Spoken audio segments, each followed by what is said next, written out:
परिवार का विश्वास हूँ तो समाज का विकास भी हूँ। मैं शांति के हर श्वास में हूँ। मैं बांसुरी की मधुर तान भी हूँ तो सुदर्शन चक्र की धार भी हूँ। मैं करुणा के हुंकार में हूँ, संस्कृति के हर प्रकार में। मैं अंत हूँ, प्रारंभ भी हूँ, नए युग का आरंभ भी हूँ। हाँ, मैं कृष्ण हूँ, मैं कृष्ण हूँ, मैं कृष्ण हूँ। समय होने के नाते मैं जो कुछ जानता हूँ वो बता रहा हूँ। खांडव प्रस्थ यमुना के पश्चिमी तट पर पथरीली भूमि का एक ऊबड़ खाबड़ क्षेत्र था। तो खांडव प्रस्थ हस्तिनापुर राज्य का एक हिस्सा होने के बाद भी लगभग हस्तिनापुर में नहीं था। तो खेल ये खेला जा रहा है कि आधा राज्य पांडवों को अवश्य दिया जाए कि धृतराष्ट्र पर अन्याय का आरोप न लगे, परंतु वास्तव में एक शून्य के सिवा पांडवों को कुछ नहीं दिया जा रहा था। और इसीलिए भीम, अर्जुन, नकुल और सहदेव को ये विभाजन का प्रस्ताव अच्छा नहीं लगा। एक मांगी संताने, भाई दो अनजाने, रिश्तों की ये कैसी व्यथा है। अपने ही अपनों के बन बैठे दुश्मन है। विधि का ये कैसा विधान है। एक माँ की संताने, भाई दो अनजाने, जीवन की ये कैसी प्रथा है। अपने ही अपनों के सुख दुख के साथी हो, कर्म तो यही बहाने।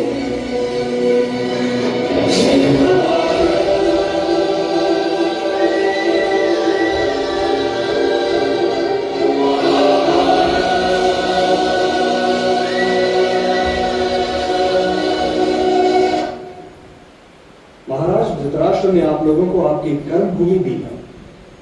कर्म भूमि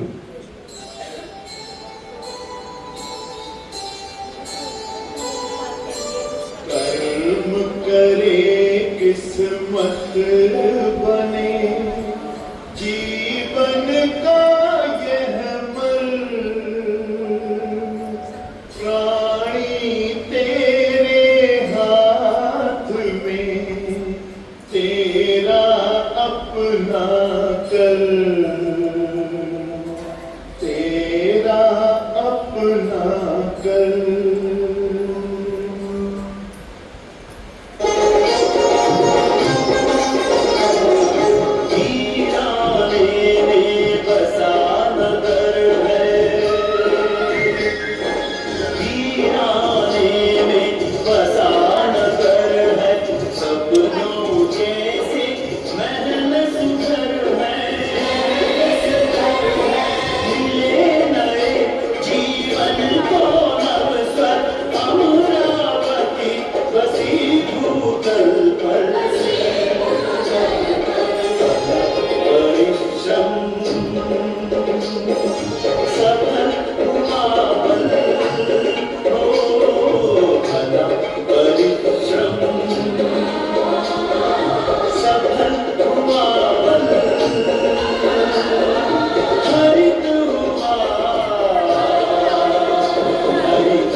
पानी कहाँ है?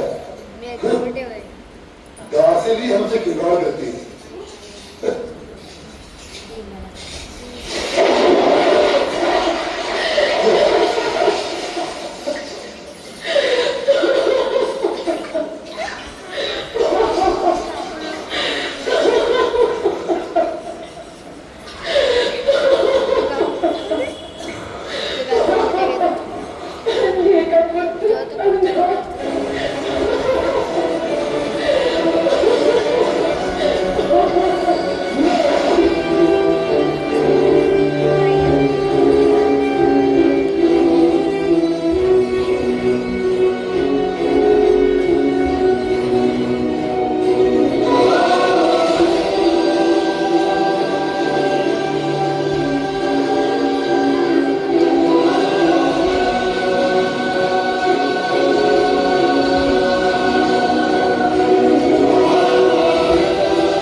अरे युधिष्ठिर, अभी तो दुनिया की सबसे मूल्यवान वस्तु बची हुई है तुम्हारे पास।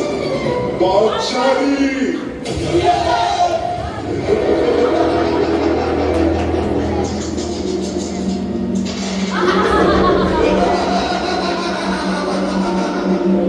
सुनो भी दुशासन, एक क्षण भी तुम ना गवाओ।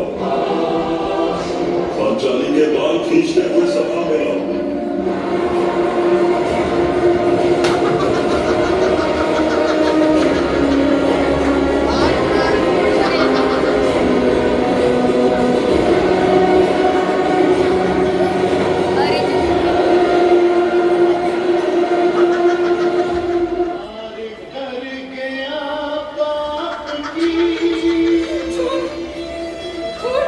हर सीमा को नी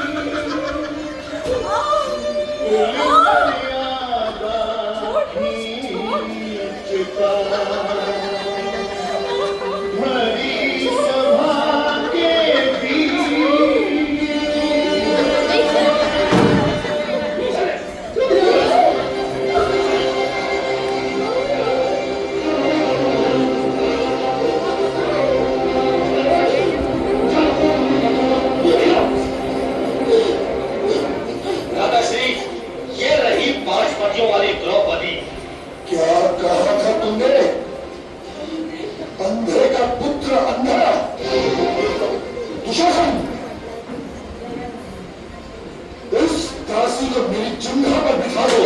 दुर्योधन, इस अपमान के लिए मैंने तेरी जंघा न तोड़ी तो 7 जन्मों तक तेरा दास बनना स्वीकार करूंगा। शत्रुओं की भाषा भूलने का प्रयत्न करो दास।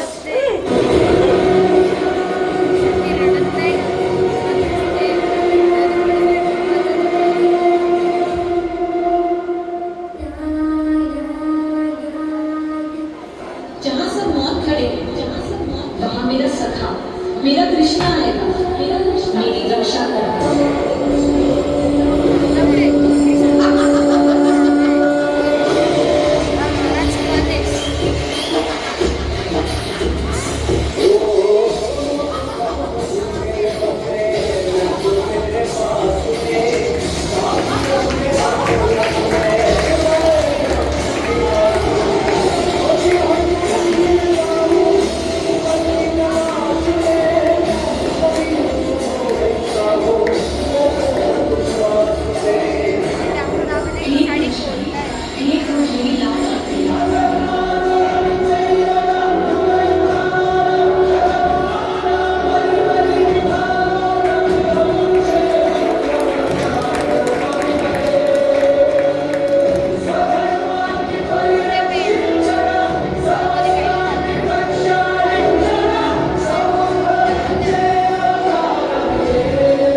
इस पूरे अवधि ना ही तुम किसी से संधि करोगे और ना ही किसी मित्र राज्य में रहोगे।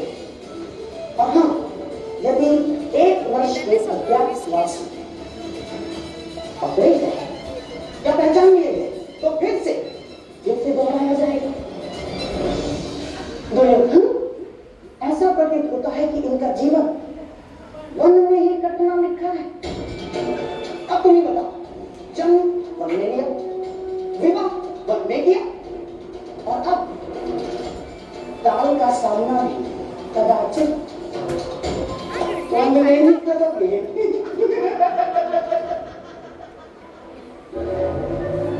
लगता है यही भाग्य का न्याय है।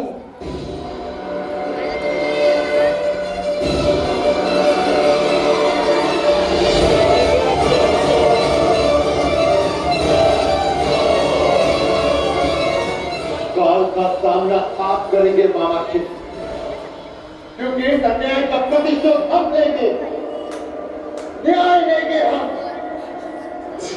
इस युद्ध में हुआ है उसका प्रतिकार हम युद्ध में लेंगे। मैं प्रतिज्ञा लेता हूं कि पांचाली के अपमान पर अपराध करने वाले इन 100 घोड़ों को मैं अपने इन हाथों से यमुना भेज दूंगा।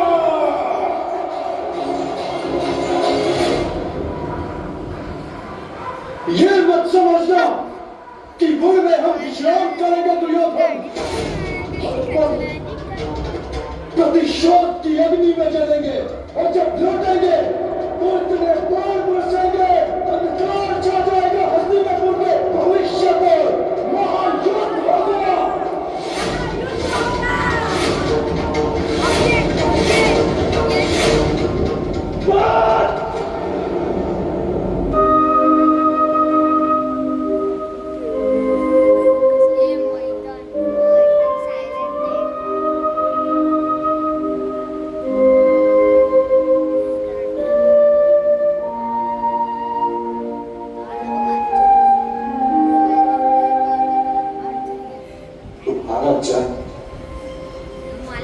इतिहास बदलने के लिए हुआ है, इतिहास बनने के लिए नहीं। इसीलिए प्रतिशोध नहीं, तुम्हें न्याय का मार्ग चुनना होगा, क्योंकि प्रतिशोध अन्याय को जन्म देता है और न्याय एक नई व्यवस्था की स्थापना को।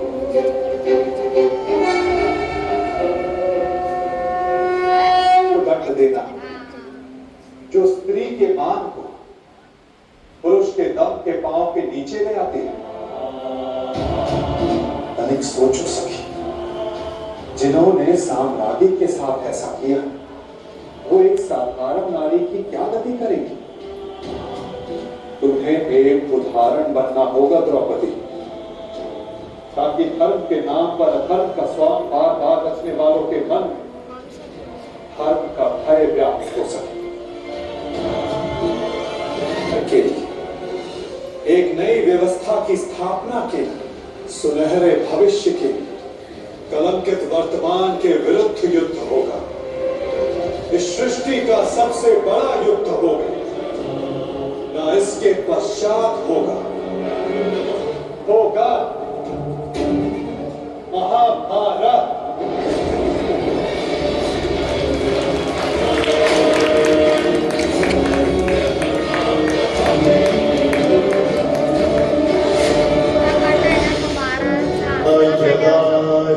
धर्मस्य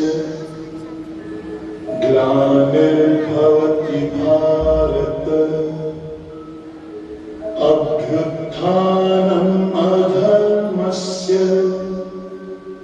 तदात्मानं सृजाम्यहम्, परित्राणाय साधूनां विनाशाय च दुष्कृताम्, धर्म संस्थापनार्थाय संभवामि युगे युगे।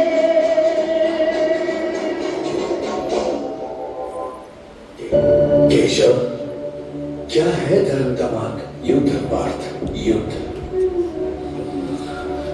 किंतु अपने ही परिजनों और मित्रों का रथपात धर्म का मार्ग कैसे केशव? मित्र कौन? ये नश्वर शरीर या वो अविनाशी आत्मा जिसे तुम जानते तक नहीं? यहाँ न कोई मित्र है पार्थ, न कोई शत्रु, सब में मात्र वही एक प्रकाश है जो तुम्हारे भीतर भी चल रहा है, अविनाशी आत्मा। अपना गांडीव उठाओ अर्जुन और इन सांसारिक बंधनों के पार ले जाओ, तुम्हें अपना मार्ग स्वयं दिखाई देगा।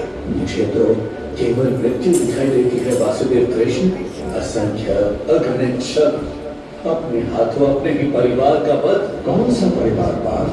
वो जिसने तुम्हें और तुम्हारे भाइयों को जलने के लिए लाक्षागृह में भेज दिया, या वो परिवार जिसने तुम सबको भटकने के लिए 13 वर्ष के वनवास में धकेल दिया, या वो परिवार जो इस युद्ध को रोकने के लिए दुर्योधन को 5 गांव के लिए नहीं बना पाया, या वो परिवार जो 64 के एक भेड़ में इतना डूब गया कि भरी रात सभा में अपनी ही कुलवधु तक चीर हरण नहीं रोक पाए।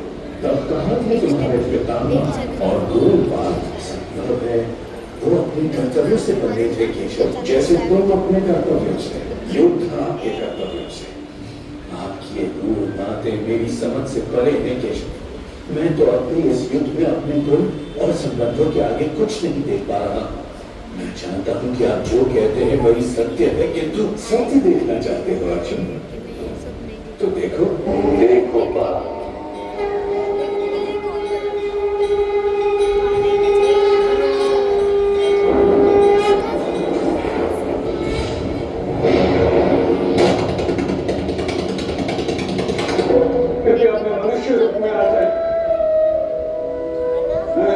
प्रत्येक आदेश का पालन करूंगा।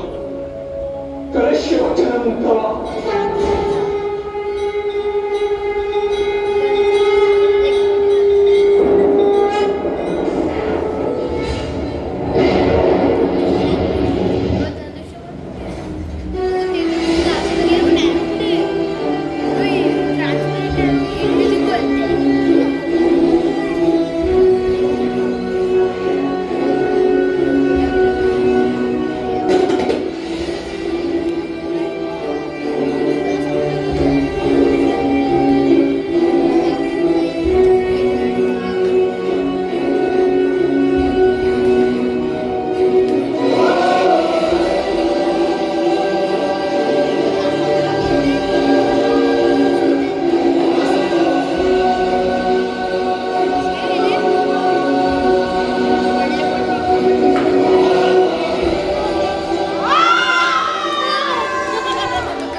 अगर तुम चाहते तो ये युद्ध नहीं होता, कदापि नहीं होता, परंतु तुमने ऐसा नहीं किया। कौरव और पांडव एक दूसरे के हाथों बढ़ते रहे और तुम केवल दर्शक बन के देखते रहे। इसलिए हे केशव, युधिष्ठिर से अधिक तुम मेरे शाप के अधिकारी हो। इसीलिए हे जनार्दन, मैं गांधारी तुम्हें शाप देती हूँ। जिस प्रकार मेरी गोद सुनी हो गई है, जिस तरह कुरुओं का संहार हो चुका है, उसी प्रकार तुम्हारे यादव कुल का भी संहार होगा।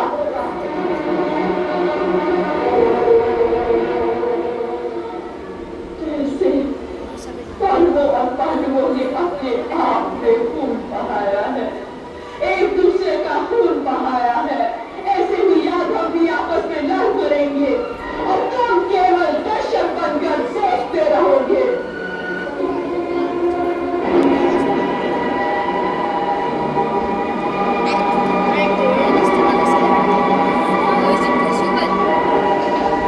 है संसार में जो कुछ है संसार, इसी कथा में कह दिया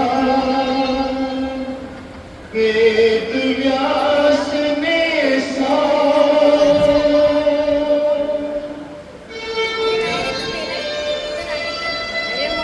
याद रखना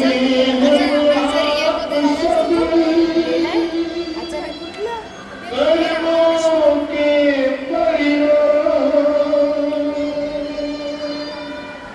विदा ले रहे आज हम करते हुए प्रणाम।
काल आपण हेच महाभारत आज आपण लाईव्ह बघितलं.